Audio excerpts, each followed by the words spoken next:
together for you. So the first thing you want to do is take this black tab, slide it over, take the key out, and then you'll notice there's a little slot here, and you could put the key right in there. So just like that, and then carefully twist the key, and then you'll kind of hear it pop open. You're twisting the key and using that as leverage to pop it open. And then take the back side off, and then you'll notice the battery's right there. And then what you're supposed to do is put your thumb on there, pressing down, and then you can pop the battery out, and then take the new one and pop right back in.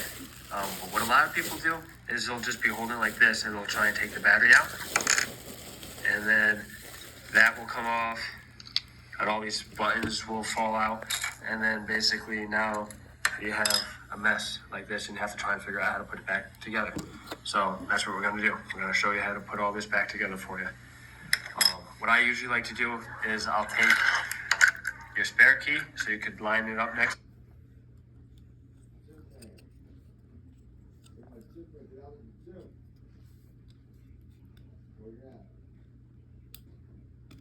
to it,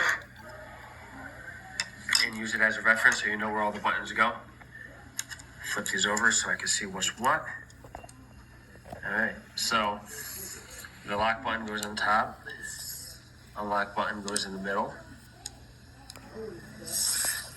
the trunk button goes on the bottom,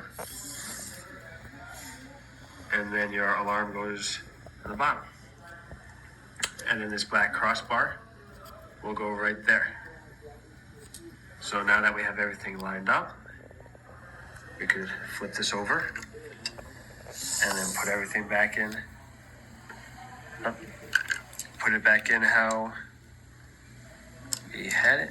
And let me get this out of the way. Just simply take it and flip it over exactly how it was lined up.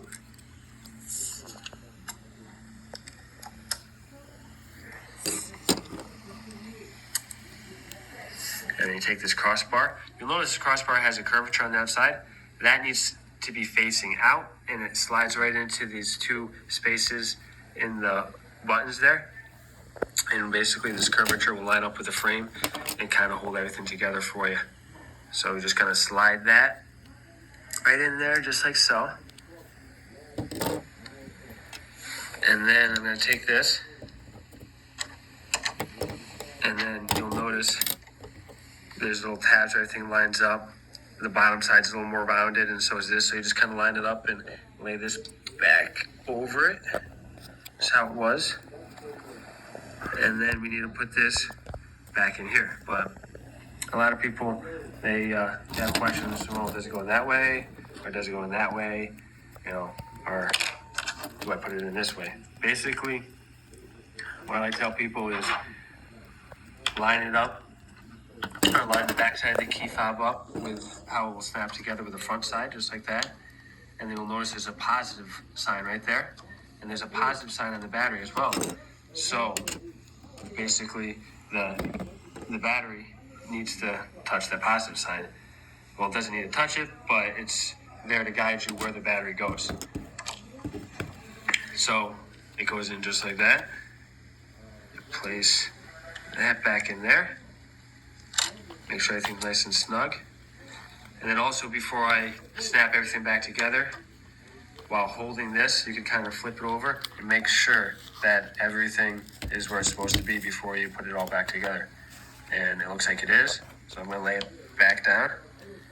Take the back side of the key. Just place it over it. Make sure everything's lined up.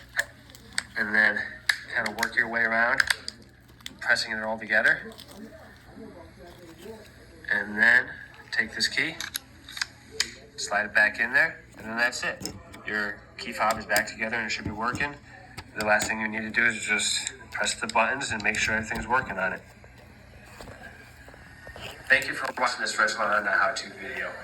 To view more videos like this, please subscribe to our page or visit us at getahonda.net.